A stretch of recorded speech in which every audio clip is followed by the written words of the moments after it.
So I'm on the committee of Prayerbook, Liturgy, and Music, and we've been doing all kinds of things. A lot of that has been with Holy Women, Holy Men, the Saints calendar, but we moved on from that today, and today was a very exciting morning. We talked about the idea of open communion.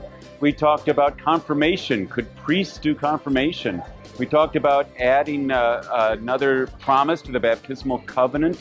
We talked about prayer book revision and how it's long past due and what we can do about that.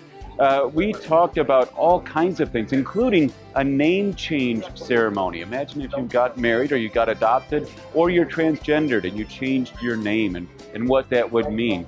All kinds of exciting things happening in prayer book, liturgy, and music. Well, I think all of these that I just mentioned are going to be very hot topics with the House of Deputies. The prayer book revision is something that's been brought up again and again and again. And the whole idea of an open table, of welcoming all people to communion without being baptized, I think among the deputies and among a lot of us in parishes, that's a common practice and it makes a lot of sense. To the bishops, maybe not so much, and to some it's a real threat to our baptismal integrity. So I think you'll see some real energy about that. There is some fear about prayer book revision. There's also a lot of excitement about it, and there's a lot of excitement about climate, and including climate things like the baptismal covenant changes. Exactly. They want to add a sixth promise that will you honor the integrity of God in creation or something like that. And it's perfect. It fits with the timing of the papal encyclical. It fits with the fifth mark of mission. And yet some people are worried because it would change our baptismal covenant, which is so central to who we are.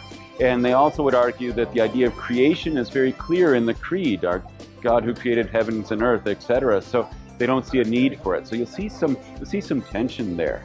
I also have been following marriage, and Calvin Sanborn and I have both testified 2 nights in a row about marriage equality, and we had the opportunity to go with Integrity and with Equality Utah to the celebration last night in a park right outside the Mormon Temple, celebrating the Supreme Court, and then went right from that to testimony for marriage equality. So some very exciting things going on here at Convention. Thanks so much. You're welcome.